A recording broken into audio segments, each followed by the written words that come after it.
Jadi si artis ini kan menggunakan bikini di jalan. Sebenarnya dia niatnya sih hanya melampiaskan stres dia gitu kan, menyalurkan inspirasi atau menyalurkan stres Menyalur, atau pengen ngomong gitu, jangan PPKM dong. menyalurkan aspirasi tapi membuat orang jadi inspirasi. Soalnya kita jadi punya inspirasi untuk podcast. Bikin podcast ini daripada ikutan menjudge gitu ya, kita bahas secara luasnya aja. Masa sih dikenakan undang-undang pornografi?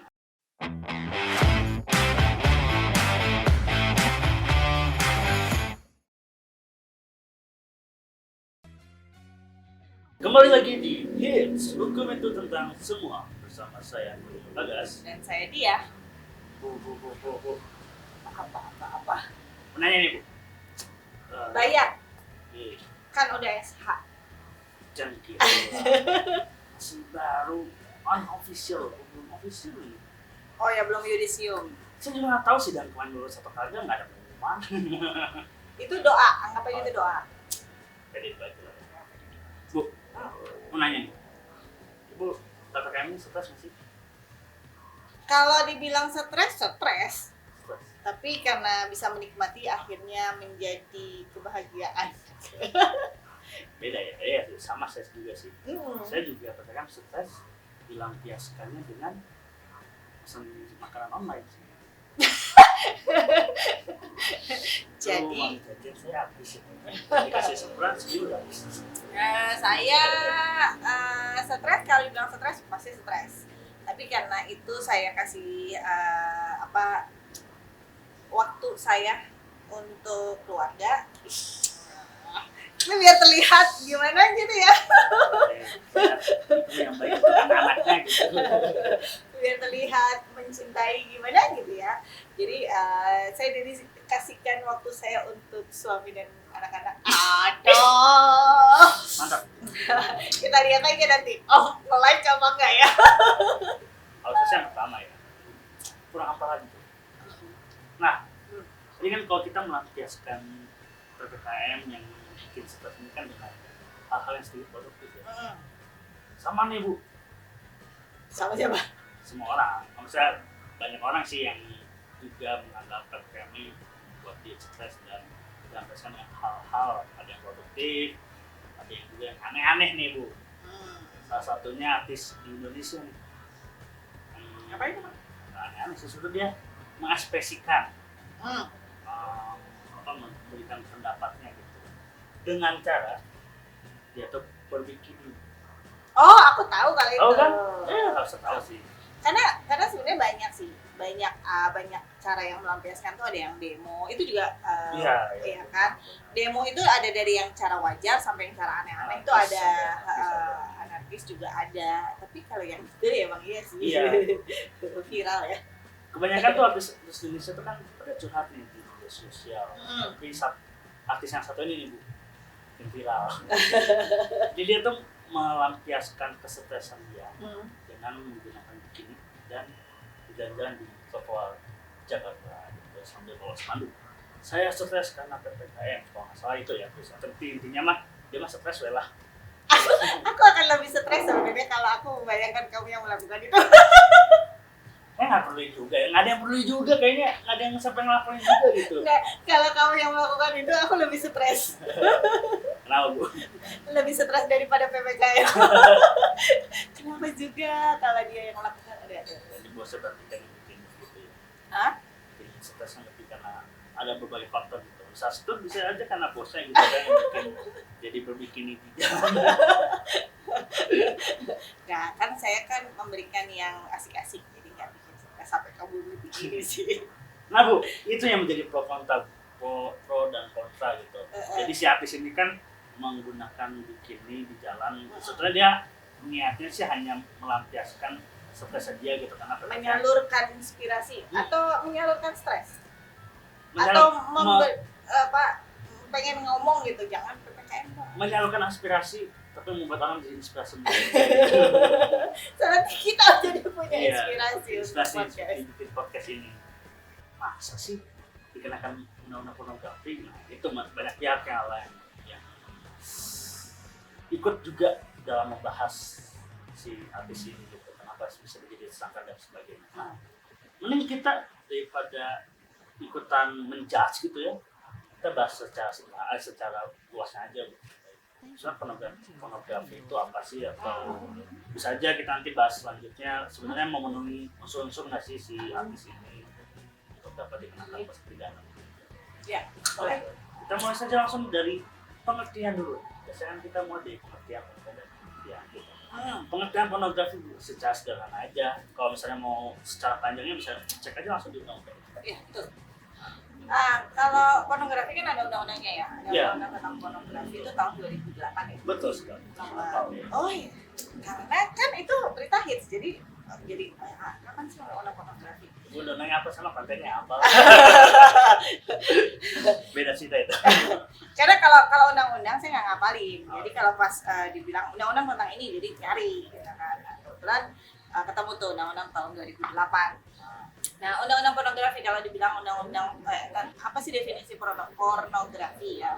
Pornografi itu sebenarnya bisa gambar, bisa suara, bisa gambar itu bisa gambar diam, bisa gambar bergerak. Ya, jadi itu nggak usah dicontohin lah ya. Biasanya kita kan habis definisi, contohnya apa gitu. Oh ini susah gitu, nanti kita dapat somasi dari KPI kan. Jadi contohnya bisa di-searching sendiri lah. Iya, jadi bisa gambar, bisa suara, bisa gerakan, atau bisa kombinasi semuanya. Yang intinya itu berbau-bau porno, bukan berbau ada unsur-unsur yang mengundang hasrat-hasrat tertentu lah. Jadi ada ya secara sederhana tuh ada seksinya. Tadi lah hasrat tertentu ini hasrat yang manusiawi ya, bukan hasrat lapar pengen itu alamiah. Jadi mengundang syahwat, mengundang nafsu birahi, itu namanya pornografi. Bu, tadi kan Ibu sudah menjelaskan pornografi secara sederhana ya. Ya nanti kalau teman-teman mau tahu contohnya bisa searching sendiri saja. Kita dapat hak untuk memberikan contoh di sini. Bukan tidak banyak. Sampai besok. Lengkap saya linknya. Itu di Google ada. Klik nah, dia denger. Link undang-undangnya. Pornografi saya ada. Baik, nanti DM aja saya. Langsung saja kaitkan dengan kasus si artis Indonesia ini nih. Katanya dikenakan pasal 36. Disangkakan. Ya, disangkakan pasal 36 undang-undang pornografi. Jadi kita kasih aja sebenarnya isi pasal 36 undang-undang pornografi itu apa sih? Unsur-unsurnya. Ya. Jadi sebelum kita ngomong isi dan unsur, mungkin ada teman-teman yang backgroundnya bukan hukum, harus kita ini dulu guys, kita informasikan bahwa kalau di pidana itu ada asas namanya legalitas. Jadi pola berpikir di hukum pidana itu legalistik. Jadi ada aturannya dulu, lalu ada perbuatannya. Ini nggak klop nggak sih unsurnya semuanya ini, gitu kan? Jadi asas legalitas itu dia nggak bisa dikenakan pidana kalau tidak ada aturan yang mengaturnya terlebih dahulu. Nah, kalau tentang ini kan sudah ada aturan ini pasal 36. Nah, pasal 36 itu unsur-unsurnya tuh banyak. Ya, jadi kalau di hukum pidana, di pengaturan dalam tindak pidana, unsur yang di awal itu biasanya pakai kata barang siapa atau setiap orang. Ya, orang ini juga bisa namanya orang individual atau badan hukum, atau misalnya badan usaha yang bukan badan hukum, artinya orang perseorangan. Nah, itu terpenuhi nggak? Gitu. Tapi kalau kita kaitkan dengan Mbak artis ini, kan kamu suka, jadi berarti cewek, saya udah nangkep. Mbak artis ini sudah memenuhi unsur setiap orang. Lalu di unsur selanjutnya itu mempertontonkan diri atau orang lain. Nah, kalau mempertontonkan diri menurut saya sih masuk ya. Unsurnya dia kan mempertontonkan dirinya. Iya, dia pakai sendal jepit kalau nggak salah ya, atau pakai sendal ya? Pakai sendal. Jadi dia mempertontonkan dirinya. gitu. Dan di muka umum ya, Betul. ya kan ada unsur juga itu ya di muka umum. Trotoar. Ya di trotoar. Nah, tapi unsur selanjutnya itu juga harus dipenuhi juga guys. Unsur tentang si kepornoannya ini. Kan kalau di pasal 36 itu ada persenggamaan gitu ya. Menggambarkan ketelanjangan, terus eksploitasi seksual. Eksploitasi seksual, atau ada yang tindakan-tindakan yang sebenarnya merujuk ke pasal sebelumnya, pasal 10 di undang-undang pornografi itu juga. Nah, kalau kita mereview ke pasal 10, kita melihat pasal 10 itu tentang kekerasan seksual ya kalau nggak salah. Oh, di pasal 10 itu? Saya baca di undang-undangnya kan tadi saya punya link undang-undangnya gitu kan. Pas saya baca itu di sini, setiap orang dilarang mempertontonkan diri atau orang lain dalam pertunjukan atau di muka umum yang menggambarkan ketelanjangan, eksploitasi seksual, persenggamaan yang tadi sudah sebutkan, atau yang bermuatan pornografi lainnya. Nah, yang bermuatan pornografi lainnya itu kan merefer ke pasal 10 kan? Ya. Pasal 10 itu ya, pasal 10 itu diantaranya ada onani dan masturbasi. Nah, gitu. Jadi itu tuh tindakan-tindakan itu barulah kita nanti lihat tindakan mbaknya ini, mbak artis ini mau nggak unsur-unsur itu. Nah, itu kan sebenarnya itu yang lagi diperdalam kan oleh oleh para penyidik yang sedang diperdalam. Jadi kalau biasanya orang-orang saya kan masih belum jadi orang hukum. Oh iya. Belum. Wannabe ya, wannabe. Iya, jadi kalau melihat satu kasus itu tidak langsung menjudge, kasus A ini langsung kena pasal undang-undang pornografi pasal sekian gitu. Nah, kita harus melihat dari awal sampai akhir kejadian. Makanya sekarang itu kan masih dalam proses penyidikan. Karena dia kan statusnya tersangka. Namanya tersangka, masih disangka melakukan tindak pidana. Gitu. Nanti kalau misalnya penyidikan itu sudah dinyatakan lengkap dan bisa diajukan ke persidangan, barulah dia menjadi terdakwa. Nah, terdakwa itu didakwa melakukan tindak pidana. Nah, kalau itu nanti kan masih ada perjalanan juga panjang di persidangan, terbukti atau tidak melakukan tindak pidana itu. Makanya sekarang kita tidak menjudge, kita nggak menjudge mbak ini akan dikenai atau tidak, cuma kita akan membahas unsurnya saja gitu. Kamu tadi perlu dijelasin lagi nggak sih? Apa tuh? Kayak penjelasan unsur-unsur pornonya tadi. Kayak kekerasan seksual tuh makanya apa, terus masturbasi itu apa. Itu ada sebenarnya di undang-undang pornografi itu ada di penjelasan ya. Jadi misalnya nih, kalau kekerasan seksual artinya ada kegiatan seksual, melakukan kegiatan seksual tapi ada unsur kekerasannya sebelum melakukan kegiatan seksual itu, misalnya digebukin atau disilet-silet atau gimana, pokoknya memang ada unsur kekerasan gitu kan, itu kekerasan seksual.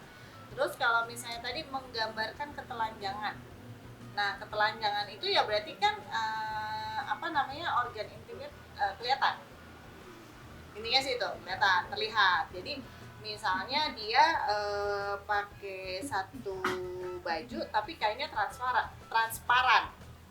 Jadi orang langsung transformasi gitu melihat sesuatu. Terinspirasi juga. Nah, itu menggambarkan ketelanjangan. Gitu. Jadi ada organ-organ intim yang terlihat. Ya, dia mempertontonkan. Atau misalnya kalau persenggamaan ya artinya melakukan hubungan seksual. Nah, baik itu dilakukan oleh pasangan yang laki perempuan, atau bisa juga homoseksual gitu kan, atau bisa lesbian, baik dengan cara banyak kan melakukan melakukan aktivitas seksual ini kan juga banyak cara. Tapi kalau tadi ada onani gitu kan, itu melakukan mencapai kepuasan secara seksual tapi sendiri, secara mandiri. Iya, secara mandiri.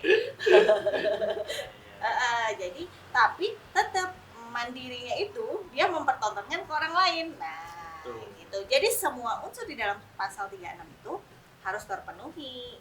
harus ya. Jadi kan kayak cetakan nih, ini ada pasalnya yang disangkakan, terus ada perbuatannya, klop nggak nih? Betul. Nah kalau misalnya nih tiba-tiba ada yang mengsle begini nih, nah ini yang ini nggak terpenuhi nih, unsur yang ini nggak terpenuhi, itu nggak bisa jatuh pidana. Jadi itu yang harus diperhatikan ya teman-teman, semuanya tuh unsurnya harus terpenuhi. Iya harus. Dan teman-teman kalau misalnya mau lebih tahu lagi nih terkait penjelasan yang tadi sudah dijelaskan atau belum membuktikan, saya ada linknya kok, link undang-undangnya. Atau teman-teman banyak sih ada di Google, banyak terkait undang-undang pornografi gitu kan, pengen tahu lebih jauh terkait pengertian dari kekerasan seksual, terus eksploitasi seksual, onani dan eksploitasi itu penjelasannya itu ada di undang-undang pornografi. Dan teman-teman juga yang tadi sudah disebutkan oleh dia harus menghubungkan atau mengaitkan satu sama lain ya, perbuatan dengan aturannya gitu. Ya dicetak jadi harus terpenuhi, ya cetakannya itu harus terpenuhi. Tapi ini guys, sebenarnya sih kalau sekarang kita kaitkan dengan tindakan mbaknya ini ya, sebenarnya kalau saya melihat sih sebenarnya bukan undang-undang pornografi aja, karena kan dia udah di medsos. Nah itu juga teman-teman bisa mengkaitkan juga di undang-undang lain, misalnya undang-undang ITE itu bisa juga. Sebenarnya di dalam satu kasus itu bisa berbagai tindak pidana. Nah jadi makanya jangan cepet-cepet judge. Jangan tiba kita ngejudge, kita menghakimi si mbak ini akan terkena pasal sekian, dia harus dipidana sekian tahun. Enggak. Lihat dari berbagai sisi. Iya, lihat dari berbagai sisi. Nah, termasuk harus juga dilihat si mbaknya ini beneran stres seperti yang dia tulis di papan atau enggak. Secara psikologis, secara mental hanya ingin mencari sensasi. Iya, jadi akan harus diperiksa juga nih tentang kesehatannya. Kesehatan tuh fisik dan jiwanya. Makanya kan wajar sampai sekarang tuh si mbaknya tuh hanya disangkakan terlebih dahulu. Iya. Karena proses untuk dijadikan sebagai terdakwa atau itu masih sangat panjang. Belum tentu loh, misalnya udah jelas nih semua unsurnya terpenuhi nih, ternyata di dalam penyidikan dia terbukti ada alasan pemaaf atau alasan pembenar. Nah itu bisa dong, dia bisa lolos tuh dari jerat pidana. Jadi bagi teman-teman, kita di sini tuh tidak menjudge ya kasus ini apakah dikenakan sanksi pidana, dikenakan pidana yang tadi itu tidak undang-undang pornografi atau enggak. Di sini kita sharing bahwa sebenarnya dalam satu kasus itu kita bisa lihat nih dari berbagai sisi gitu, bahwa kasus itu kita tidak hanya dapat melihat dari sisi undang-undang pornografi aja. Iya. Kita tunggu hasil penyidikan. Jadi kan bukan podcast lagi. Termasuk adakah unsur-unsur yang memaafkan atau membenarkan tindakan mbaknya? Teman-teman, sekali lagi kalau misalnya ada kasus, lihat dari berbagai sisi dulu gitu. Sebelum menjudge bahwa ini dikenakan pornografi atau tidak. Saya membaiknya. Yang penting unsur-unsurnya itu harus terpenuhi semua ya, jangan sebagian itu tidak bisa. Dan yang terpenting guys, di PPKM ini jangan kita aneh-aneh, kita menjalani dengan positif. Carilah kegiatan-kegiatan tuh yang produktif. Terus tidak mengundang pro kontra, kecuali memang mau viral terus nanti biar jadi materi podcast kita. Sebenarnya ada positif juga buat kita, mbak ini kan. Jadi kita ada ide, betul. Nah tapi itu dia, kesehatannya lupa jaga. Udah berapa M sekarang? 5M, tapi kalau kita kan udah kemarin 7 ya, tapi yang itu udah yang 2 udah ya udah lewat karena udah nggak mudik. Lebaran lagi. Nah jadi teman-teman, kalau misalnya nggak mau nambah stres lagi, ya udah cari kegiatan yang produktif aja gitu, jangan buat keanehan-keanehan yang justru itu menimbulkan kesetresan kedua, ketiga, keempat, kelima, keenam gitu kan. Betul. Dan kalau salah satu kegiatan yang produktif itu ya nonton konten kita dan subscribe dan share. Oke. Bagi teman-teman nih yang masih penasaran terkait seputar undang-undang pornografi atau misalnya terkait kasus si Mbak ini, sebenarnya kenapa aja sih, kena hukuman apa aja sih, apakah hanya cukup dikenakan undang-undang pornografi atau justru nggak kena, atau misalnya ada undang-undang lain nih yang mengikuti gitu kan si mbak-mbak ini terhukum gitu kan. Bisa aja langsung komen di YouTube kita atau langsung DM ke saya untuk dapat linknya. Mudah-mudahan di Antonio_Bagas di IG itu bawa bu IG-nya bu Diaf.hits ya, bisa aja langsung nanya ke expertnya gitu ya. Kalau saya kan, kalau teman-teman nanya ke saya pasti saya buka prof dulu atau langsung bisa di podcast kita ya, di podcast kita Hits official salah salah juga. Hits podcast dan official, betul sekali. Dan jangan lupa untuk follow juga di tempat ini apa namanya? Nemu Teman Kopi. Jangan lupa follow Kopi, dan yang terakhir jangan lupa untuk Subscribe, share, like, klik tombol loncengnya supaya tahu kalau ada konten terbaru dari kami berdua. dan nantikan terus konten kita berikutnya bersama Hits. Hukum itu tentang semua. Di mana ada aturan dan sanksi, disitulah hukum berdiri. Bye bye.